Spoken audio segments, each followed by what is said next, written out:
माँ जी जल्दी चलिए, देखिए आपके घर के बाहर एम्बुलेंस आई है। गायत्री भागती हुई दरवाजे पर आती है। तभी उसकी बहू चांदनी को एम्बुलेंस से बाहर लाया जाता है। हे भगवान, ये मेरी बहू को क्या हो गया? एक्सीडेंट हो गया माँ जी। अरे लेकिन ये कैसा एक्सीडेंट है? चोट तो कहीं नजर नहीं आ रही। अरे माँ जी, दिमाग में अंदरूनी चोट लगी है और ये अपनी याददाश्त खो बैठी है। हैं? मेरी बहू याददाश्त खो बैठी है, अब क्या होगा? अब फिक्र मत करिए, बस इनका अच्छे तरीके से ख्याल रखिए। मैंने दवाइयाँ दे दी हैं, अब मैं चलता हूँ। अगले दिन अब तेरी तबीयत कैसी है बहू? बहू? किसकी बहू? हम भैरवगढ़ के ठाकुर विक्रम सिंह की बेटी रूपवती हैं।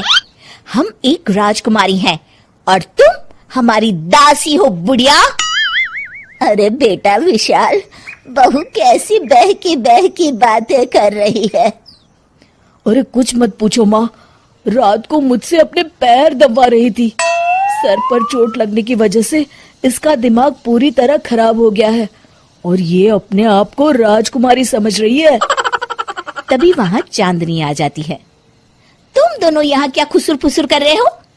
कहीं तुम दोनों मिलकर हमारे खिलाफ कोई षड्यंत्र तो नहीं रच रहे हो? हम तुम्हारा सर तलवार से उड़वा देंगे, समझे?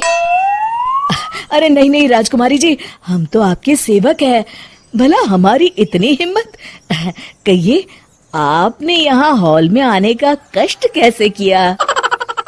हमें बहुत भूख लगी है। ए दासी, जल्दी से हमारे लिए भोजन का प्रबंध करो। आज हम शाही कबाब खाएंगे।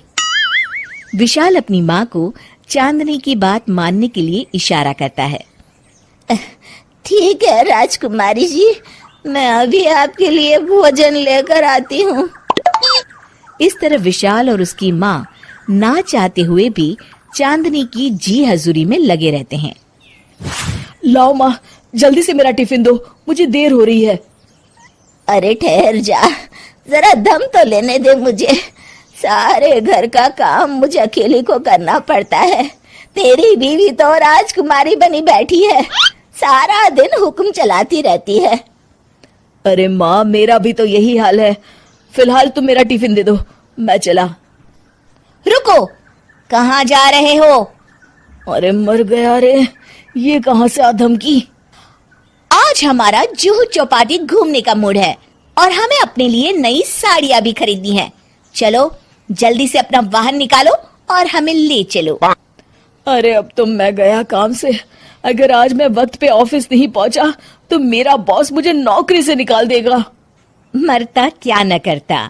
आखिरकार विशाल चांदनी को घुमाने ले जाता है और चांदनी अपने लिए ढेर सारी शॉपिंग भी करती है। ए दासी, टीवी पर कपिल शर्मा के आने का समय हो गया है, जल्दी से टीवी शुरू करो। अरे वाह, कपिल शर्मा तुझे याद है, बाकी कुछ याद नहीं। बहू तू तो बड़ी चालू लगती है, अपने फायदे की हर चीज तुझे याद रहती है। मैं तो तेरी इस अजीब बीमारी से परेशान हो गई हूँ। अगले दिन, अरे डॉक्टर साहब, आप इतने दिन से मेरी बहू का इलाज कर रहे हैं, लेकिन उसकी बीमारी तो सुधरने के बजाय और बढ़ती जा रही है। अरे माँ जी, ये दिमागी बीमारी है। बेचारी की याददाश्त चली गई है, वापस आने में थोड़ा वक्त तो लगेगा ही ना। गायत्री डॉक्टर से बात कर ही रही होती है कि तभी उसकी पुरानी सहेली शीला वहां आ जाती है। शीला को देख अचानक डॉक्टर घबरा जाते हैं। अच्छा माँ जी, मुझे एक मरीज को अर्जेंट देखने जाना है, मैं चलता हूँ। ये कौन था? अरे अब क्या बताऊं शीला, एक एक्सीडेंट भी मेरी बहू की याददाश्त चली गई है। ये डॉक्टर उसका इलाज कर रहा है। ये डॉक्टर कब से बन गया? अरे ये तो चमन पान वाले का लड़का है, सारा दिन नौटंकी करता रहता है। अच्छा तो ये बात है, अब मैं समझी। मेरी बहू और ये पान वाले का लड़का दोनों मिलकर मुझे बेवकूफ बना रहे थे। चल तू मेरे साथ। गायत्री शीला को एक बड़ा सा डंडा हाथ में देकर अपनी बहू चांदनी के कमरे में ले जाती है। बहू, ये मेरी सहेली है, एक डॉक्टर है। इसने तेरे जैसे न जाने कितनों का इलाज 2 मिनट में कर दिया है। इसका कहना है कि सर पर जहाँ चोट लगी हो, अगर उसी जगह दोबारा किसी बड़े डंडे से जोर से मारा जाए तो मरीज की याददाश्त वापस आ जाती है। देख, हम डंडा भी लाए हैं।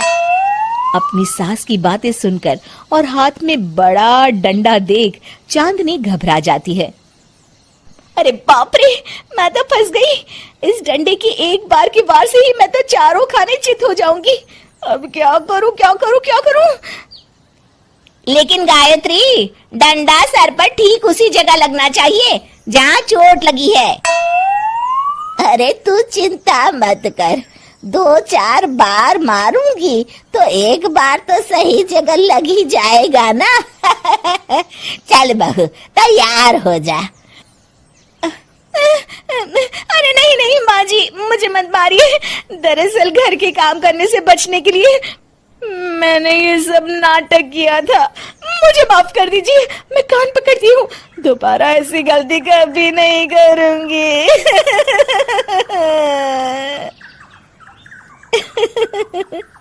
क्यों दोस्तों, कहानी कैसी लगी हमें जरूर बताइएगा।